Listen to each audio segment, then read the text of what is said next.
ಎಲ್ಲರಿಗೂ ಯೂಟ್ಯೂಬ್ ಚಾನಲ್ಗೆ ಸ್ವಾಗತ. ಈ ಒಂದು ವಿಡಿಯೋದಲ್ಲಿ ನಾವು 8ನೇ ತರಗತಿ ಸಮಾಜ ವಿಜ್ಞಾನ ಅಧ್ಯಾಯ 11 ಭೂಮಿ ನಮ್ಮ ಜೀವಂತ ಗ್ರಹ ಈ ಪಾಠದ ಪ್ರಶ್ನೋತ್ತರಗಳನ್ನು ನೋಡೋಣ. ಖಾಲಿ ಬಿಟ್ಟಿರುವ ಸ್ಥಳಗಳನ್ನು ಸೂಕ್ತ ಪದಗಳಿಂದ ಭರ್ತಿ ಮಾಡಿರಿ. ಮೊದಲನೆಯ ವಾಕ್ಯ, ನಮ್ಮ ಒಟ್ಟು ಭೌಗೋಳಿಕ ಕ್ಷೇತ್ರವು ಡ್ಯಾಶ್ ಚದರ ಕಿಲೋಮೀಟರ್ಗಳಷ್ಟಿದೆ. ಉತ್ತರ 510 ದಶಲಕ್ಷ ಚದರ ಕಿಲೋಮೀಟರ್. ಮುಂದಿನ ವಾಕ್ಯ, ಭೂಮಿಯು ಡ್ಯಾಶ್ ಆಕಾರದಲ್ಲಿದೆ. ಉತ್ತರ ಭೂಮ್ಯಾಕಾರ ಅಥವಾ ಜಿಯಾಡ್. ಮುಂದಿನ ವಾಕ್ಯ, ಭೂಮಿಯ ಸಮಭಾಜಕ ವೃತ್ತ ಮತ್ತು ಧ್ರುವ ಪ್ರದೇಶಗಳ ವ್ಯಾಸವು ಡ್ಯಾಶ್ ಮತ್ತು ಡ್ಯಾಶ್ ಕಿಲೋಮೀಟರ್ಗಳು.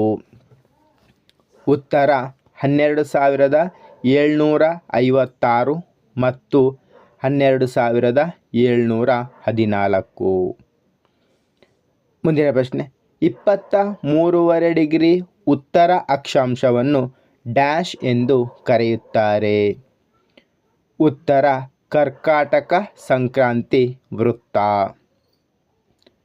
ಮುಂದಿನ ವಾಕ್ಯ, ಭಾರತದ ಪ್ರಮಾಣ ವೇಳೆಯು ಡ್ಯಾಶ್ ರೇಖಾಂಶವನ್ನು ಆಧರಿಸಿದೆ. ಉತ್ತರ 82.5 ಡಿಗ್ರಿ ಪೂರ್ವ ರೇಖಾಂಶ. ಮುಂದಿನ ಭಾಗ, ಕೆಳಗಿನ ಪ್ರಶ್ನೆಗಳಿಗೆ ಸಂಕ್ಷಿಪ್ತವಾಗಿ ಉತ್ತರಿಸಿ. ಮೊದಲನೇ ಪ್ರಶ್ನೆ, ಭೂಮಿಯನ್ನು ಜೀವಂತ ಗ್ರಹವೆಂದು ಏಕೆ ಕರೆಯುತ್ತಾರೆ? ಉತ್ತರ, ಸೌರವ್ಯೂಹದಲ್ಲಿರುವ ಗ್ರಹಗಳಲ್ಲಿ ಭೂಮಿಯು ಮಾತ್ರ ಜೀವಿಗಳನ್ನು ಹೊಂದಿದೆ. ಹೀಗಾಗಿ ಭೂಮಿಯನ್ನು ಜೀವಂತ ಗ್ರಹವೆಂದು ಕರೆಯುತ್ತಾರೆ. ಮುಂದಿನ ಪ್ರಶ್ನೆ, ಉತ್ತರಾರ್ಧಗೋಳವನ್ನು ಭೂಪ್ರಧಾನ ಗೋಳವೆಂದು ಹಾಗೂ ದಕ್ಷಿಣ ಗೋಳಾರ್ಧವನ್ನು ಜಲಪ್ರಧಾನ ಗೋಳವೆಂದು ಏಕೆ ಕರೆಯುತ್ತಾರೆ? ಉತ್ತರ, ಉತ್ತರಾರ್ಧಗೋಳದಲ್ಲಿ 60% ಭಾಗದಷ್ಟು ಭೂಭಾಗವಿದ್ದು 40% ಜಲರಾಶಿ ಇರುವುದು. ಆದ್ದರಿಂದ ಇದನ್ನು ಭೂಪ್ರಧಾನ ಗೋಳ ಎಂದು ಕರೆಯುತ್ತಾರೆ. ದಕ್ಷಿಣ ಗೋಳಾರ್ಧದಲ್ಲಿ 81% ಭಾಗದಷ್ಟು ಜಲರಾಶಿ ಇದ್ದು 19% ಭೂಭಾಗವಿದೆ. ಆದ್ದರಿಂದ ಇದನ್ನು ಜಲಪ್ರಧಾನ ಗೋಳ ಎಂದು ಕರೆಯುವರು. ಮುಂದಿನ ಪ್ರಶ್ನೆ, ಅಕ್ಷಾಂಶಗಳು ಹಾಗೂ ರೇಖಾಂಶಗಳೆಂದರೇನು? ಉತ್ತರ, ಸಮಭಾಜಕ ವೃತ್ತಕ್ಕೆ ಸಮಾನಾಂತರವಾಗಿರುವಂತೆ ಗೋಳದ ಮೇಲೆ ಪೂರ್ವ ಪಶ್ಚಿಮವಾಗಿ ಎಳೆದಿರುವ ಕಾಲ್ಪನಿಕ ರೇಖೆಗಳನ್ನು ಅಕ್ಷಾಂಶಗಳು ಎನ್ನುವರು. ಸಮಭಾಜಕ ವೃತ್ತವನ್ನು ಸಮಾನಾಂತರವಾಗಿ ಛೇದಿಸಿ ಉತ್ತರ ಮತ್ತು ದಕ್ಷಿಣ ಧ್ರುವಗಳನ್ನು ಸಂಧಿಸುವ ಕಾಲ್ಪನಿಕ ರೇಖೆಗಳನ್ನು ರೇಖಾಂಶಗಳು ಎನ್ನುವರು. ಮುಂದಿನ ಪ್ರಶ್ನೆ, ಸ್ಥಾನಿಕ ವೇಳೆ ಮತ್ತು ಪ್ರಮಾಣ ವೇಳೆಗೂ ಇರುವ ವ್ಯತ್ಯಾಸಗಳನ್ನು ತಿಳಿಸಿ. ಉತ್ತರ, ಸ್ಥಾನಿಕ ವೇಳೆ ಮತ್ತು ಪ್ರಮಾಣ ವೇಳೆಗೆ ಇರುವ ವ್ಯತ್ಯಾಸ.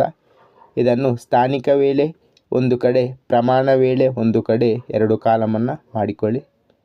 ಸ್ಥಾನಿಕ ವೇಳೆ ಒಂದು ಸ್ಥಳದ ರೇಖಾಂಶ ಅಥವಾ ಸೂರ್ಯನ ಸ್ಥಾನಕ್ಕನುಸಾರವಾಗಿ ನಿರ್ಧರಿಸುವ ವೇಳೆಯನ್ನು ಸ್ಥಾನಿಕ ವೇಳೆ ಎನ್ನುವರು. ಸ್ಥಾನಿಕ ವೇಳೆಯು ಆ ಸ್ಥಳದ ಸ್ಥಳೀಯ ಮಧ್ಯಾಹ್ನದ ರೇಖೆಯನ್ನು ಆಧರಿಸಿರುತ್ತದೆ. ಸೂರ್ಯನ ಕಿರಣ ನೇರವಾಗಿ ಯಾವ ರೇಖಾಂಶದ ಮೇಲೆ ಬೀಳುತ್ತದೆಯೋ ಆ ರೇಖಾಂಶದ ಸಮಯ ಮಧ್ಯಾಹ್ನ 12 ಗಂಟೆ ಆಗಿರುತ್ತದೆ. ಸ್ಥಳದಿಂದ ಸ್ಥಳಕ್ಕೆ ವ್ಯತ್ಯಾಸವಾಗುತ್ತದೆ. ಪ್ರಮಾಣ ವೇಳೆ ಒಂದು ದೇಶದಲ್ಲಿ ಅನೇಕ ರೇಖಾಂಶಗಳು ಹಾದು ಹೋಗಿರುತ್ತವೆ. ಆ ದೇಶದ ಮಧ್ಯದಲ್ಲಿ ಇರುವ ರೇಖಾಂಶದ ಸಮಯವನ್ನು ಇಡೀ ರಾಷ್ಟ್ರವು ಪರಿಗಣಿಸುತ್ತದೆ. ಇದನ್ನೇ ಪ್ರಮಾಣ ವೇಳೆ ಎನ್ನುವರು. ರಾಷ್ಟ್ರದ ಮಧ್ಯದಲ್ಲಿನ ರೇಖಾಂಶವು ಸಮಯವನ್ನು ಇಡೀ ರಾಷ್ಟ್ರವು ಪರಿಗಣಿಸುತ್ತದೆ. ಇದು ಸ್ಥಳದಿಂದ ಸ್ಥಳಕ್ಕೆ ವ್ಯತ್ಯಾಸ ಇರುವುದಿಲ್ಲ, ಒಂದೇ ವೇಳೆ ಇರುತ್ತದೆ. ಮುಂದಿನ ಪ್ರಶ್ನೆ, ಅಂತಾರಾಷ್ಟ್ರೀಯ ದಿನಾಂಕ ರೇಖೆ ಎಂದರೇನು? ಉತ್ತರ, ಪೆಸಿಫಿಕ್ ಸಾಗರದ ಮೂಲಕ ಹಾದು ಹೋಗುವ 180 ಡಿಗ್ರಿ ರೇಖಾಂಶದ ಮೇಲೆ ಇದ್ದರೂ ಕೆಲವು ಭೂಭಾಗಗಳನ್ನು ತಪ್ಪಿಸಲು ಅಲ್ಲಲ್ಲಿ ಅಂಕುಡೊಂಕಾಗಿ ಎಳೆಯಲಾಗಿದೆ. ಇದನ್ನು ಅಂತಾರಾಷ್ಟ್ರೀಯ ದಿನಾಂಕ ರೇಖೆ ಎನ್ನುವರು.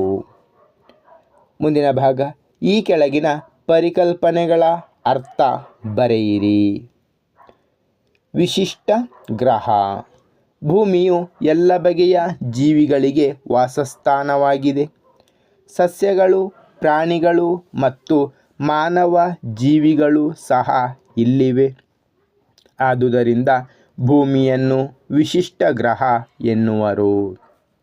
ಮುಂದಿನ ಪರಿಕಲ್ಪನೆ, ಭೂಮಿಯ ಗಾತ್ರ. ಸೌರವ್ಯೂಹದಲ್ಲಿ ಭೂಮಿಯು 5ನೇ ದೊಡ್ಡ ಗ್ರಹವಾಗಿದೆ. ಭೂಮಿಯ ವ್ಯಾಸವು ಚಂದ್ರನ ವ್ಯಾಸಕ್ಕಿಂತ ಸುಮಾರು 4 ಪಟ್ಟು ದೊಡ್ಡದಾಗಿದೆ ಹಾಗೂ ಸೂರ್ಯನಿಗಿಂತ 107 ಪಟ್ಟು ಚಿಕ್ಕದಾಗಿದೆ. ಮುಂದಿನ ಪರಿಕಲ್ಪನೆ, ಭೂಮ್ಯಾಕಾರ. ಭೂಮಿಯ ಆಕಾರವನ್ನು ಭೂಮ್ಯಾಕಾರವೆಂದು ಕರೆಯಲಾಗುತ್ತದೆ. ಭೂಮಿಯು ಧ್ರುವಗಳ ಬಳಿ ಸ್ವಲ್ಪ ಚಪ್ಪಟೆಯಾಗಿದ್ದು ಸಮಭಾಜಕ ವೃತ್ತದ ಬಳಿ ಉಬ್ಬಿದಂತಿದೆ. ಮುಂದಿನ ಪರಿಕಲ್ಪನೆ, ಭೂಖಂಡಗಳು. ಭೂಮಿಯಲ್ಲಿನ ಭೂಭಾಗಗಳನ್ನು ಭೂಖಂಡಗಳೆಂದು ಕರೆಯುತ್ತಾರೆ. ಮುಂದಿನ ಪರಿಕಲ್ಪನೆ, ಪ್ರಧಾನ ರೇಖಾಂಶ. ಇಂಗ್ಲೆಂಡಿನ ಗ್ರೀನ್ವಿಚ್ನ ಮೇಲೆ ಹಾದು ಹೋಗುವ ರೇಖಾಂಶವನ್ನು ಪ್ರಧಾನ ರೇಖಾಂಶ ಎನ್ನುವರು. ಮುಂದಿನ ಪರಿಕಲ್ಪನೆ, ಭಾರತದ ಪ್ರಮಾಣ ವೇಳೆ. ಭಾರತದ ಪ್ರಮಾಣ ವೇಳೆಯು 82.5 ಡಿಗ್ರಿ ಪೂರ್ವ ರೇಖಾಂಶವನ್ನು ಆಧರಿಸಿರುವುದರಿಂದ ಇದನ್ನು ಭಾರತದ ಪ್ರಮಾಣ ವೇಳೆ ಎನ್ನುವರು. ಇದು ಉತ್ತರ ಪ್ರದೇಶ ರಾಜ್ಯದ ಪ್ರಯಾಗ್ ನಗರದ ಮೂಲಕ ಹಾದು ಹೋಗಿದೆ. ಧನ್ಯವಾದಗಳು. ಇಷ್ಟವಾದರೆ ಲೈಕ್ ಮಾಡಿ, ಶೇರ್ ಮಾಡಿ. ಹೆಚ್ಚಿನ ವಿಡಿಯೋಗಳಿಗಾಗಿ ಚಾನಲನ್ನು ಉಚಿತವಾಗಿ ಸಬ್ಸ್ಕ್ರೈಬ್ ಮಾಡಿ.